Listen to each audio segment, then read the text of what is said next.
Welcome to the lodge at Torrey Pines.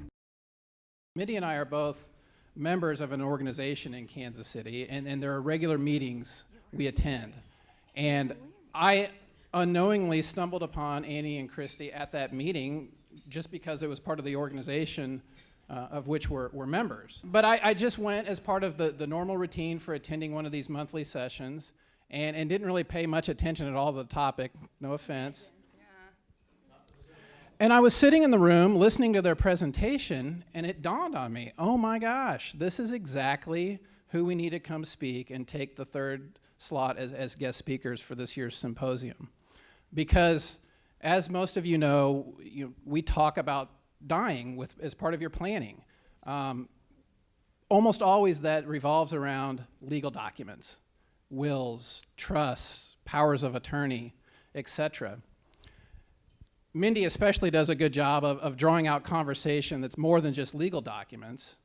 However, as I was listening to Annie and Christy present, I think they do an even better job than we've done. And they've turned it into this book. And as you can see at your table, you all have received a complimentary copy of the book. We have extras as you hear them present. If you feel like there's someone in your mind that you think would appreciate having one, we do have a few extras, so let us know if that's the case. But I think you'll learn that this will help you and maybe your loved ones or your friends, family, tell your story. And that's really what this is about. And even more recently, I heard an estate planning attorney who is highly respected in the Kansas City area address what Annie and Christy have done. And they said, you know what, my clients their heirs don't want to read the words that I have written. We need it from a legal perspective, but that's not what my heirs really want to read. This is what they want to read. So Annie and Christy will talk to you about how they created this book. They'll take you through some of the chapters and how maybe you can utilize those and build out this story. And maybe it's not you, maybe it's somebody you know. And then there'll be plenty of time for question and answers, and I fully expect that to fill a fair amount of the time. Well, thank you. Come on up, Annie.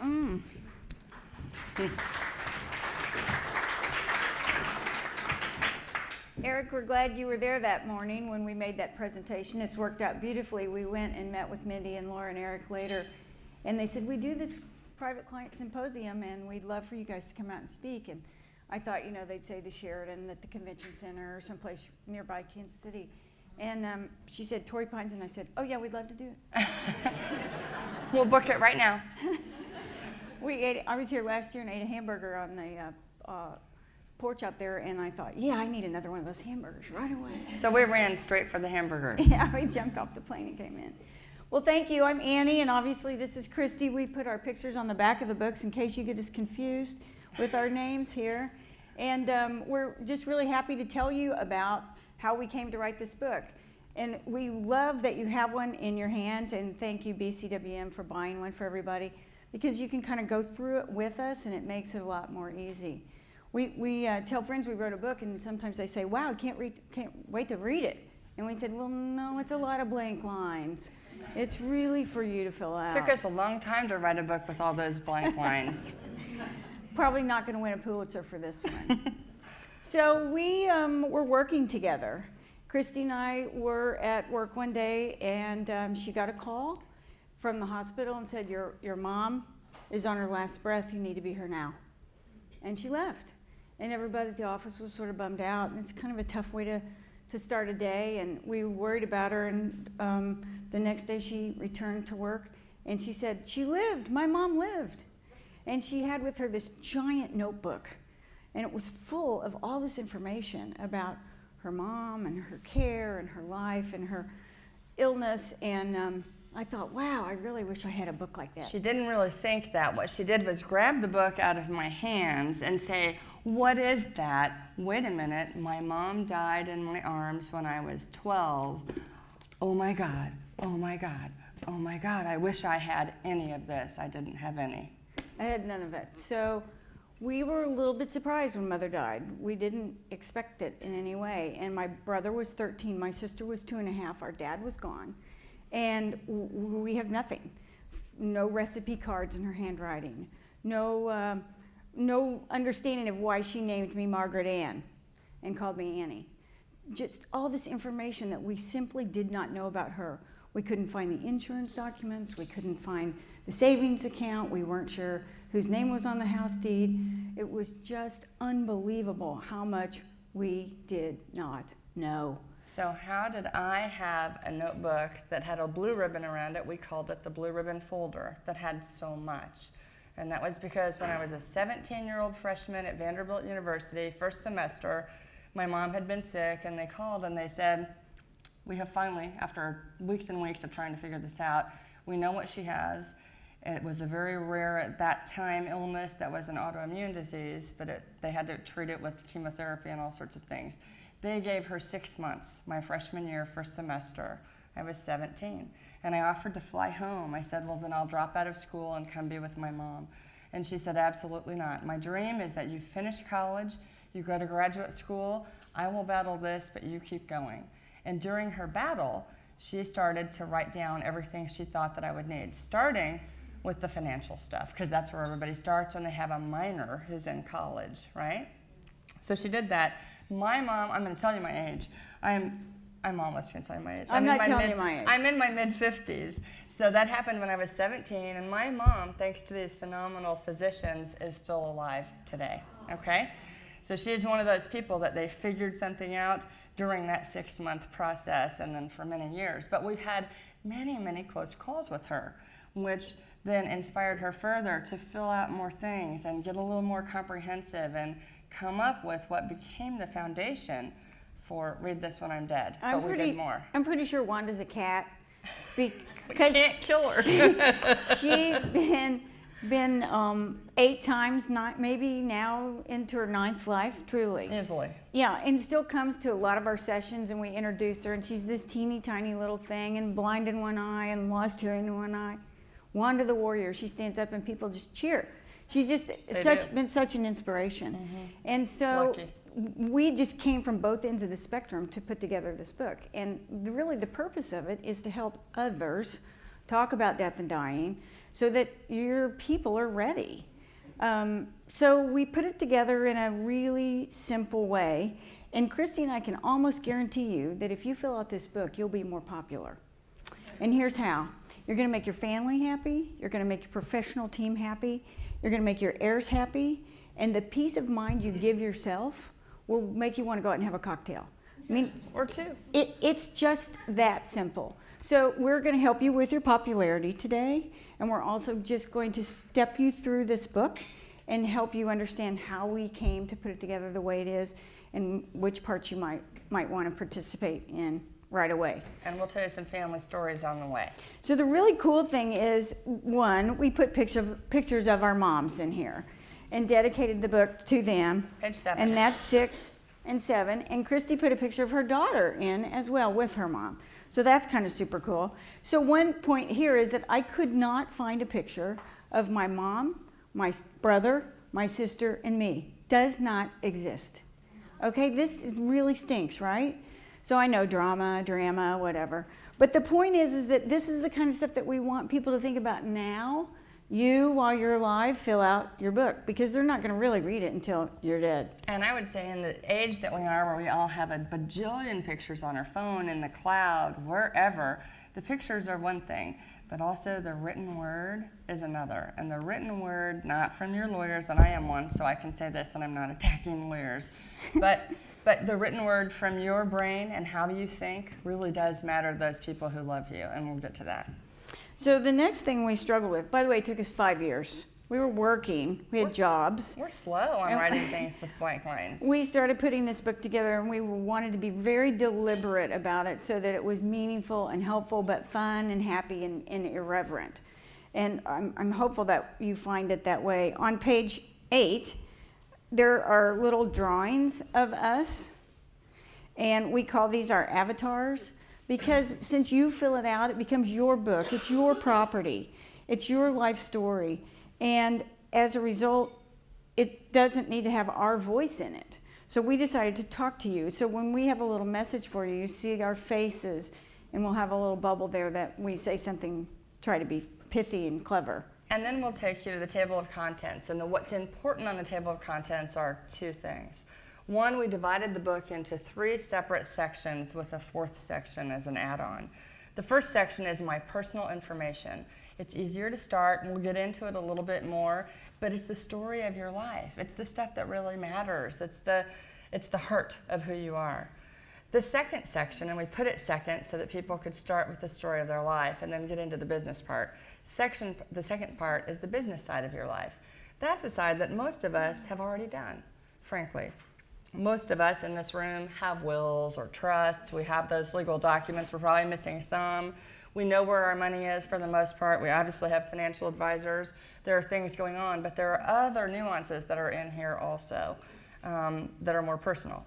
And then the part 3 is my final wishes. So that is, I love the first chapter in there, My Fabulous Funeral. We'll get to it. So it's 3 separate sections. Think of your personal, your business, and your fabulous funeral. And at the very end of the book is a checklist for you when I'm gone.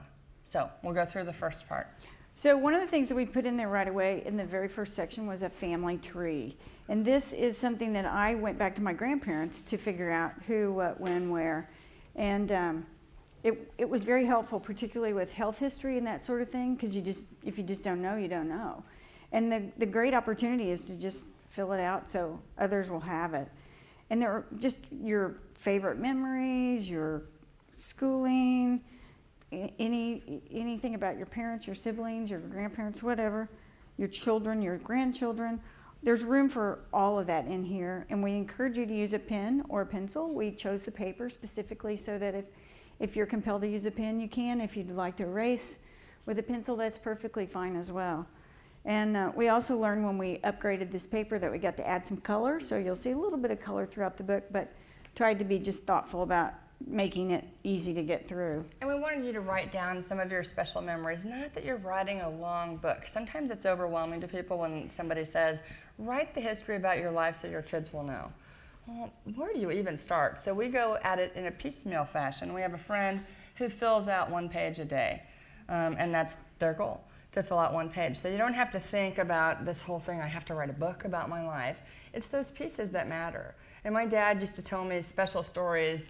He was so lovely. He was there were 7 boys and 1 girl in the family. And you can imagine those boys, 7 boys, wild. So they would go and set off fireworks or whatever, little mini bombs probably, underneath the streetcar to get people's attention.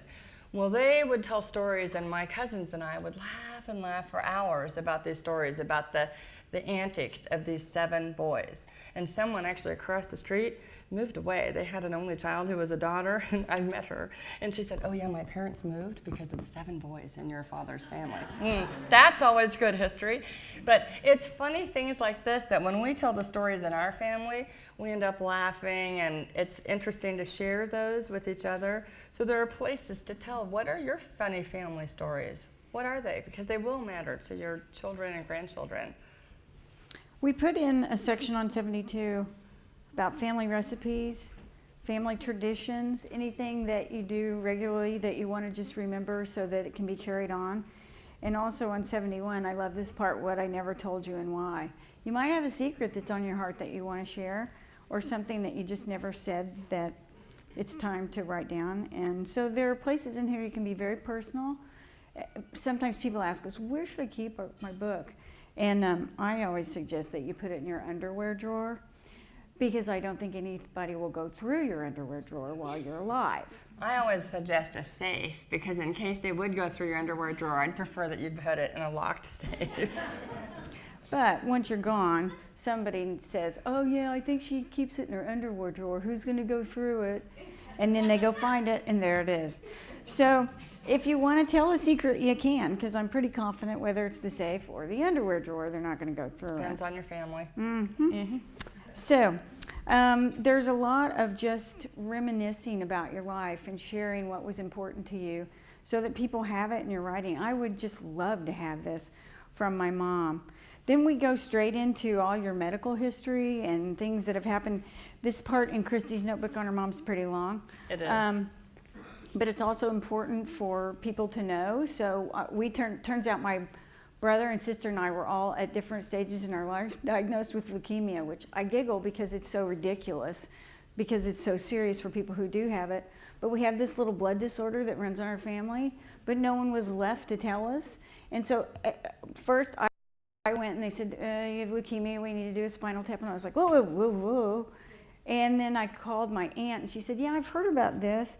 And then we figured out it was a blood disorder, and then my sister was diagnosed, and then my brother was diagnosed. And we had to tell the doctors, no, that's not what it is. So this is an opportunity to share that information so that people actually know that kind of activity is going on in your medical history. Anna, I'm sorry, can I ask a question? Yes. Sure. On page 76, it says consider using a healthcare tracking app.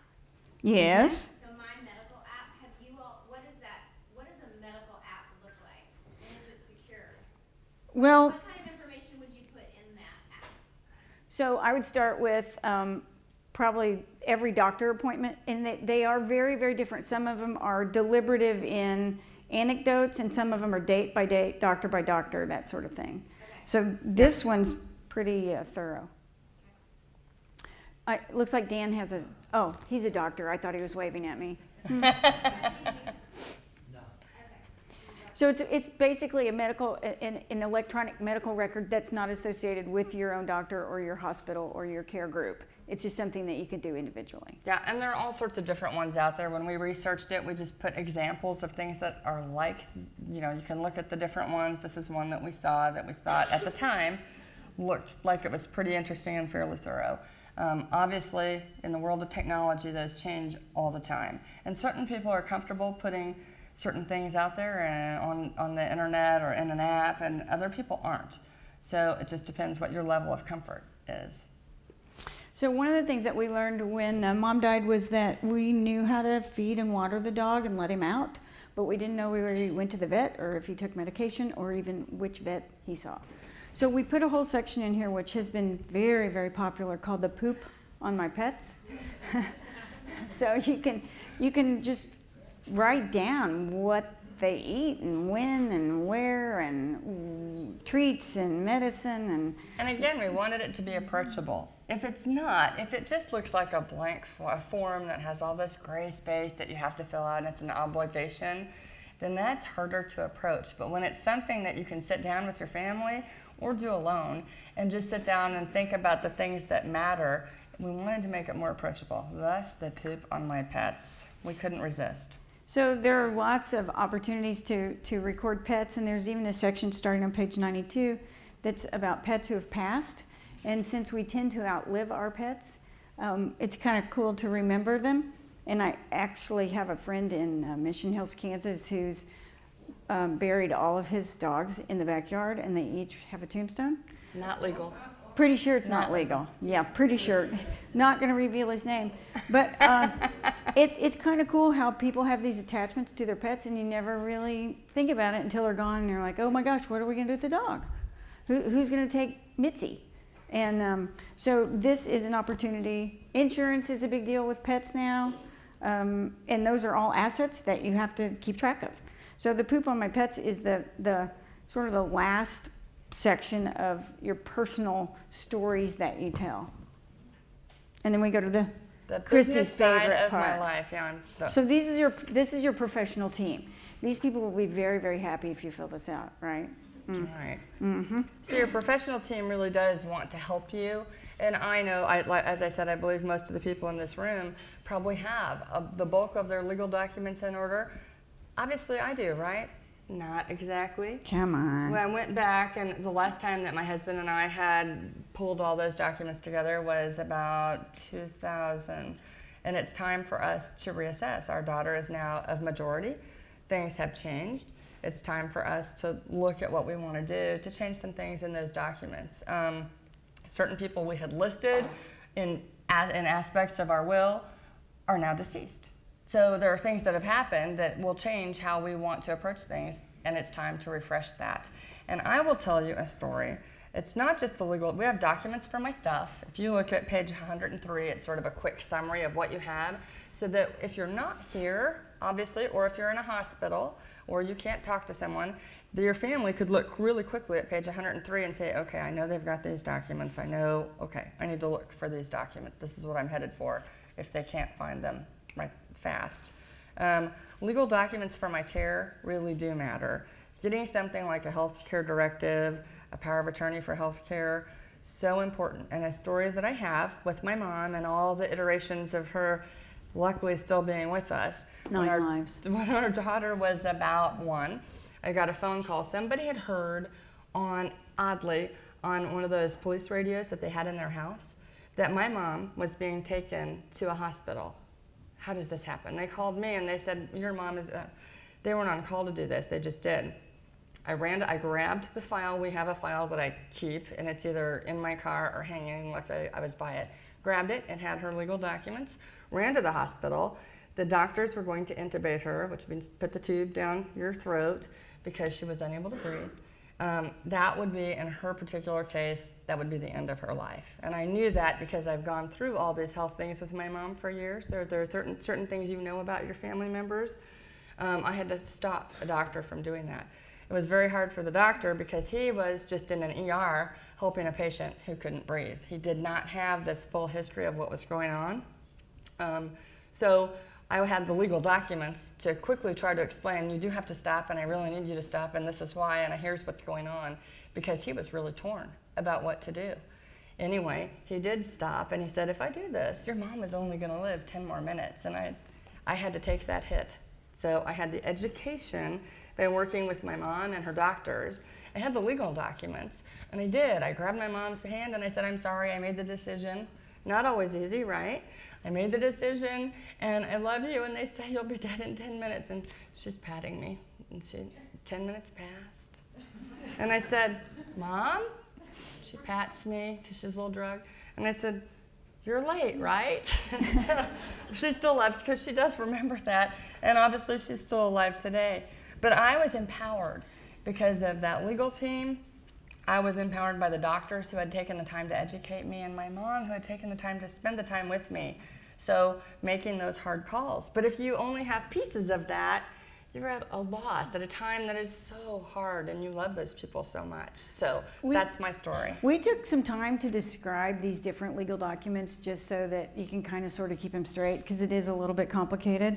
And it was one of the things that I certainly didn't know, and Christy had a lot of experience with, so we worked really hard on this legal component. We have confirmed that if filling out this book does not become a legal document unless it's referenced in your will.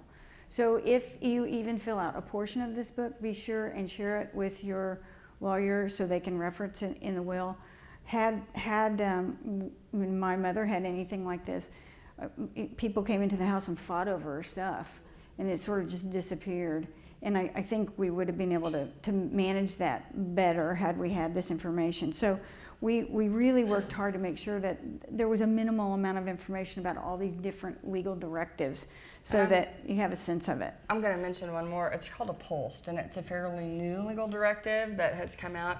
It's an order to your doctors that informs your doctors on what you want. So it's different from the living will.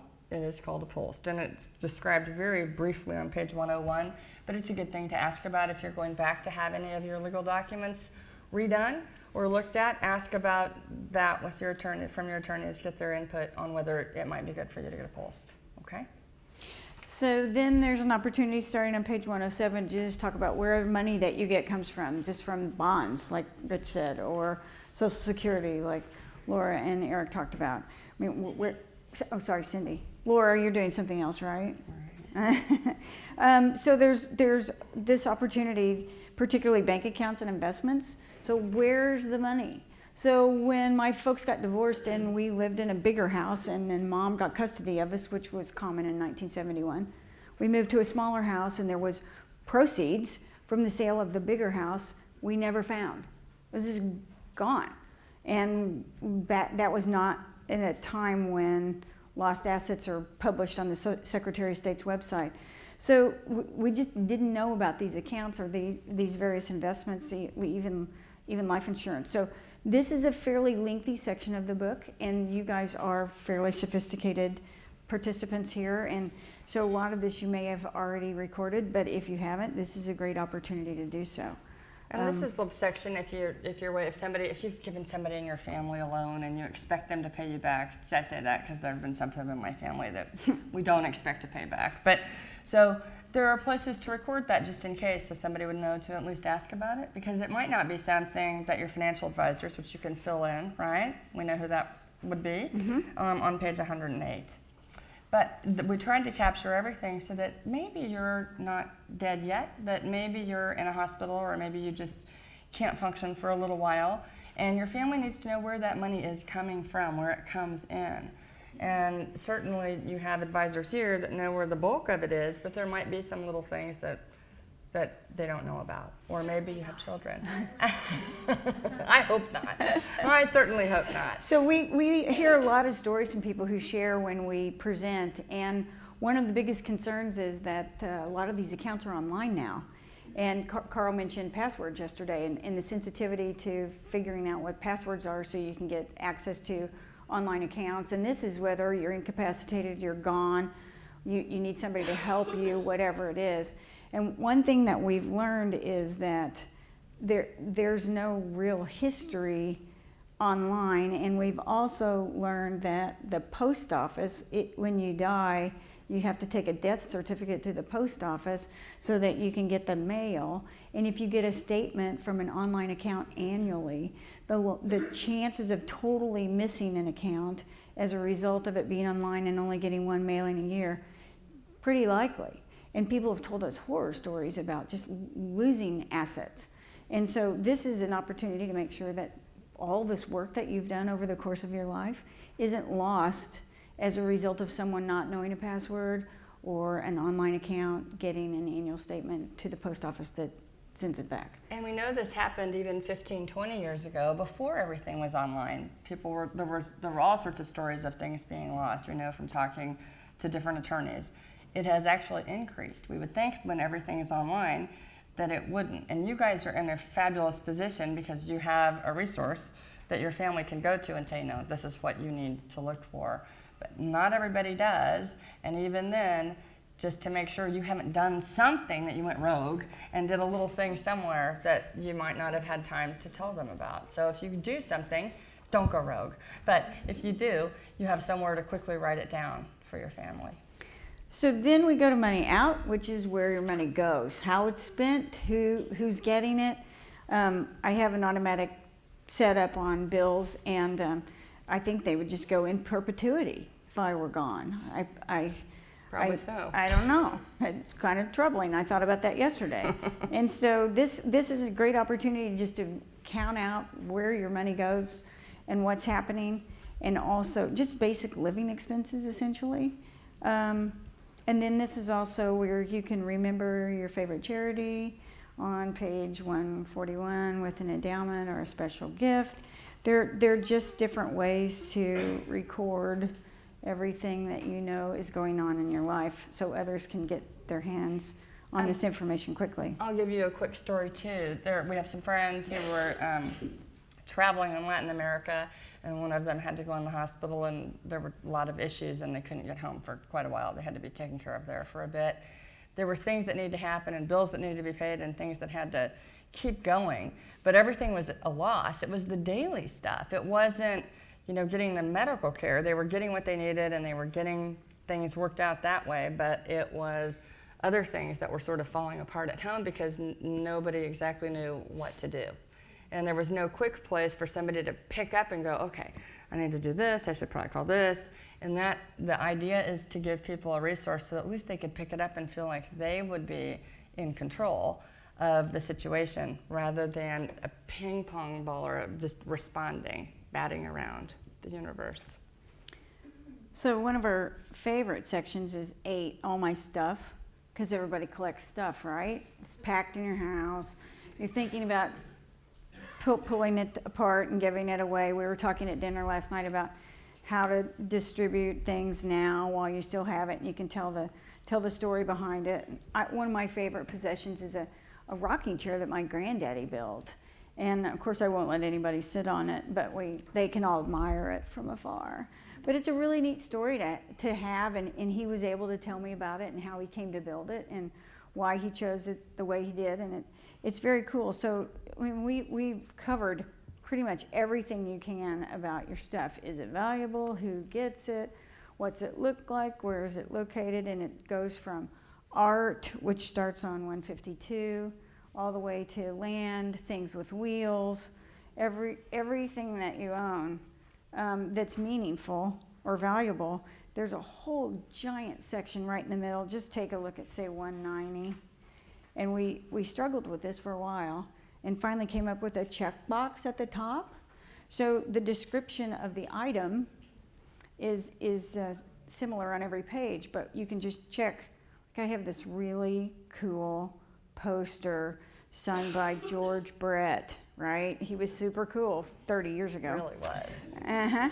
And somebody does want it in our family, so I'm able to tell how I came to have it, and meeting him and all that kind of stuff. So people like that stuff. So this is an opportunity to just tell about your stuff. And they really do love that history, so it matters to the people who receive our special items. My family owned, frankly, the MGM lion and some other the animals that were used in the Tarzan movies. And we crave more information about those animals and the history of those animals and how it came about that, we don't have a lot of pictures because one of the places burned before they moved it to Thousand Oaks in California. But it's interesting stories, and you should see us when we went through my grandmother's attic, and there were a lot of us, scrounging for that information and the stories. We wanted the stories. That's all. I mean, we weren't going to get the lion because, many generations of lions, but the stories about it. And we found an old will that was written on the family letterhead that had the lion on top. So the lion is on, because that's what everybody has on their letterhead, right? So the family lion is on top, and it's a handwritten will that explains who gets what and why in the family. So it wasn't just what they got, it was why they got it. And it was we spent hours and looking at that and thinking that was such a valuable treasure, right? So anything that we have that talks about your history, your stories, that's what people crave later. It's wonderful that they get the stuff, but they really want the stories. The stories, that's what we hear over and over. And the other thing in this chapter 2, it was on page 147, is hide and seek. Find my hidden stuff. How many of us here, let's ask the women, have you ever hidden your jewelry somewhere and then you can't remember, where did I, and you're for weeks going, I know I stuck that ring somewhere, I know it. My mom used to hide some jewelry in hold yourselves back here, in a cereal box, right? With all the other cereal boxes. So we would go out of town and my mom's jewelry would be in the cereal box, which was very, that's thinking ahead as long as we all survived and somebody got it out of the box. But if somebody else came in the house and didn't know, if they were stealing from us, they weren't going to steal the Cheerios, I'm pretty sure.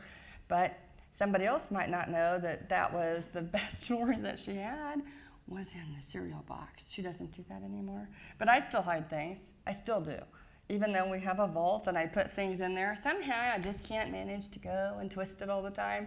So I've got things in wacky and unusual spots that I've written down in my book so that it reminds my daughter, who would care about some of those things I've hidden, to go look. And in the old days, by the way, we'll say, moderately old days, when we all bought houses that were, people lived in them in the 30s, 40s, 50s, and remember you ripped down all the different draperies, and they were so heavy and they were dusty. You know what was probably in the bottom of those drapes that I bet you didn't look for? Cash. Cash money. That's where people in that era hid a lot of cash. They hemmed in cash. They hemmed it. And I We've can heard that tell over you, and I over. probably was really a billionaire and don't know it because of all the drapes I threw away. Oh, then you'd be a client here. Darn. Well, so we did put one additional page in here that is important, 209, your digital assets. So it's also part of your stuff. If you bought a lot of music on iTunes, for example, you need to have an error for your digital assets, and it needs to be noted. So anything else that you actually... And they changed those silly rules, Books. these IT people now. They change those rules all the time. They just started to come out with, and Facebook a few years ago came out with ways to manage that, and you can name somebody to be your heir. You really have to watch it so that you keep up with it if you want people to have access to things when you're not here anymore. And it's really, you just have to look at it, Google it, and try to track it down. So be aware they may never be able to turn off your account. There are some issues, and Twitter has we one. reference all of it in Yeah. here, so. Just heads up. You just have to go online and do that. Then there's a whole section on insurance. Every kind of insurance you have, that starts on page 229. And it's life insurance, health insurance, property insurance, cell phone insurance, just pretty much everything that you have, long-term care, everything that you have so that people can find it. And then the little black book, just if you want to keep it. It can be key contacts, it can be naughty friends, whatever. Where did she get this? Okay. And then the codes and the passwords, Carl, that makes Carl happy. Carl. And your keypad, the only way people can get in our house is the garage keypad. We don't even have a key to the front door. We don't even know where it is. And so if nobody knows how to get in the garage, they're going to have to break into the house. So it's just little stuff like that you don't think about. Or the safe. Right. You just got to share that information. Right. And now Christy's favorite chapter. My final wishes. I really do like this. And this is what'll make your heirs happy. You'll be very popular if you fill this out. Very popular. So my body's final act. Sometimes there are those of us, we'll use my mom again as an example. Her body will go to Mayo Clinic. So is there some final act? Do you want to donate organs to someone? My mom can't, but a lot of us can. Do you want that to happen? Make sure that you filled out the right paperwork and that people know so that that can happen. Do you want your body to go to some medical institution? Then they definitely want my mom's to see why she's been able to live so long with this. So there are specific rules about what has to happen or processes to follow, because I can't have my mom embalmed as I would if she were going to a regular funeral home. It has to be embalmed in a different way to get her to Mayo. And they have given us specific instructions. I know where those are. They're with the book, because my mom actually filled out the book, even though she had that awesome notebook first.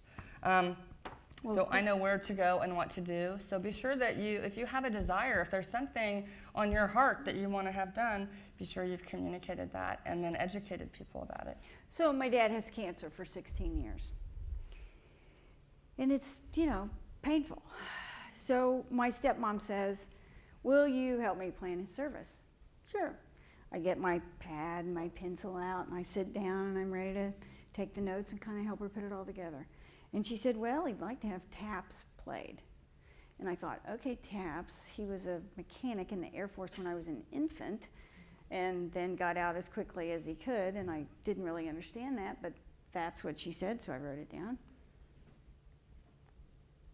That's it. I said, wait, 16 years with the cancer? And that's all you got? Taps? That's it? We got nothing else here? Nothing else. So then I'm sitting around with my siblings. My step-siblings are half-siblings, so there's 7 of us. And somebody says, well, why don't we just start with the pallbearers? Okay, so these names start getting thrown out about these different guys, and one guy's name came up, and somebody said, I don't know, I don't think Dad liked him. I think he cheated at golf. I mean, this is why... This is reality. And I know you guys have all done this. Everybody's done it. And I guess the point of the book is so that your people don't have to do it for you. So in my book it says, I'm going to be cremated, and my cremains are going to be separated in half. And I'm going to be put in an urn and buried next to my mother, who's alone in Springfield, Missouri. And my other half is going to be packed into fireworks and shot off at a party after my little funeral. We'll all see it. Right? We're going to have fun. So, but you have to write that down, and there are lots of different things that you can do with your cremains that maybe you aren't aware of. You can turn them into diamonds Yeah, and you have a can necklace get- that you then have to hide and find. Right. You can be turned into a piece of monument that they'll sink in the ocean, in the Caribbean Ocean, and people can go and visit you. Scuba diving. Scuba. It's a scuba diving area that you can go and visit your loved ones. My friends just went and said it was crazy cool, weird, sort of. So there you go. So we have references in here. Should you have any, if you want to find something unique to do, This is a way to do it. But you don't have to just do it a boring way, and you certainly don't have to just leave it up to your heirs to decide whether or not you need taps, or if your pallbearers are fun or cheaters. So there are just lots of different opportunities in here, but clearly we've walked through all of the options and kind of given definitions so you have a sense of what it is. And I'm going to hit page 281. All right, so we're getting 281, my plan, the service wishes, music. You know, I've been to a lot of funerals lately for whatever reason, for people who I have loved, and I've sat down and I've listened to the music. And how many times have we all attended some funeral and thought, that would be lovely. That was one of my favorite songs, one in particular, where my daughter was in school. It's called In This Very Room. And it was played at a funeral recently, and I thought about it, and I went, oh, I'm going to go write that down. Now, most of us might write it on a napkin or just, it's lost in your brain. I went home, pulled the book off the shelf, wrote it in the book so that as I'm planning my funeral or my family is, they know that that is a song that I really liked. And it's one place to go that, you know, if you have something cross your mind, cross your heart, you can run and grab it and write it down. so there are lots of references in here, and one of them that we include is how to write your own obituary, because sometimes they're boring or short or your family is in a fog inaccurate. and they can't think. Mm-hmm. They just can't think. And so it's so nice to have references and concrete information that will help them, because this is the hardest time and they're expected to make so many difficult decisions in the fog. And what a hard time to have to make those difficult decisions. There are also some really cool things that you can do. You can make arrangements before you go to have flowers delivered to somebody on their birthday, or cookies or cards, or all kinds of cool things, and we reference those in section 13, page 295, how to say goodbye. My grandmother did that for one of her sons, the last one, everybody's favorite. And she had a special cake made, and it was delivered on his birthday with her recipe from a bakery. So that was really special. So then we did add one chapter, 14, which is a quick checklist. So one of my buddies from a nonprofit board, her husband drowned very unexpectedly at work. And she pulled this book out, and they went through the checklist, and it says basically everything that you need to do when somebody goes. And it doesn't necessarily have to be for you. It can just be helpful for anybody. So that's something we just added as a helpful hint, so to speak, a tool. A tool, right. Again, when people are in the fog. Because the biggest gift we can give those people that we love so much is the ability to make decisions and feel more comfortable in this time where they're at the biggest sense of loss. So they know us well, they remember us, they feel comforted because it's consistent with what we hoped, and they feel like we're right there guiding them along the way. That was the idea. And the reason I say that is because that's the gift that I got from my mom. So she has given me that, so when I make those decisions, I know that she helped me make them. So no doubt your life has also been quite an adventure, and it merits being remembered, and in your handwriting is truly the most meaningful to your popularity groups, your family, who are going to want to love to hear about everything you write in section 1, your professional team in section 2, who wants to know where everything is, and 3, your heirs, who want you to describe your funeral wishes, and then of course the peace of mind that you get for having done it is what we hope you will find most valuable. Absolutely. So we're happy to take questions if you have any. I think we're on time, aren't we, Mindy? Very much on time, yeah. You have time for questions. Great. Or if anybody wants to share. Yeah. Okay. Yeah. Great idea. I love the book. It's so wonderful, and I get the part about the fact that your friends and family would love to see this in your handwriting. However, if we start it now and we live another 20 or 30 years as Social Security thinks we might, things are going to change. Right. And so why did you choose to do it in a bound copy where we can't have new pages go in so that we can add things, because they fluctuate? So we could get it distributed around the world. Notebooks are a harder thing to get distributed around the world. So Well, really, we just want you to buy more books. Oh. We're capitalists after all. So We talked about that. We did a focus group on this. We did. And it's one of the reasons why we chose the paper that you can write pen or pencil. So you can erase, but you can also just add pages, add photos. I actually bought a box and just threw stuff in the box with the book. And we focused a loose leaf notebook. Yeah. And the truth is, when we went through this, and I agree, things do change. I know I'm living proof of it, going through it with my mom and also with my husband, my daughter. The financial part is the part that probably changes the most. The other stuff is pretty static. So if you look at it, really most of the really hardcore financial stuff that we have is probably online somewhere, being managed together. There are some other little things that we'll have in here, and they're good reminders.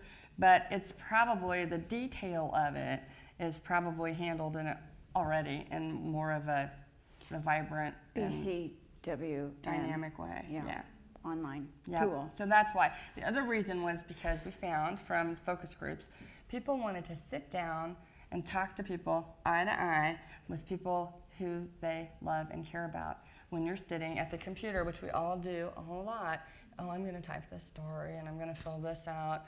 It's very different than having that conversation, or maybe you fill it out in the evening or in the morning when you have a cup of coffee and fill out a page here and a page there. It's a little bit more personal. The focus groups felt like it was a more personal experience. We also know people who have taken the book to the bedside of someone who was dying of unexpectedly, suddenly bad cancer quickly, and a woman sat with her mother and said that she had the best conversation they've ever had because they went through the book, and she was able to ask her mother questions and find out things she never knew. And she cataloged it, and the mom couldn't write, but she wrote it in the book.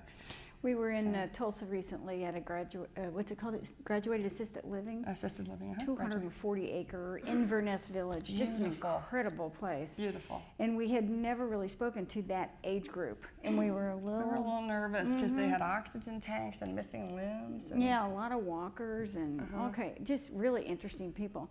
So after they asked us a million questions, and they shared stories about how their kids were all fighting over certain items, and they didn't know what to do. And we said, just write it in the book and don't tell them, just solve the problem.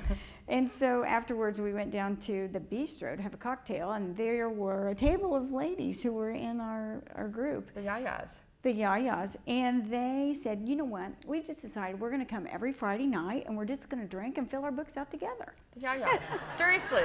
They call themselves the yayas. And They were did super things. cute. They were darling. They were super, super cute. Yeah. And we had dinner with another couple who their families wouldn't let them marry.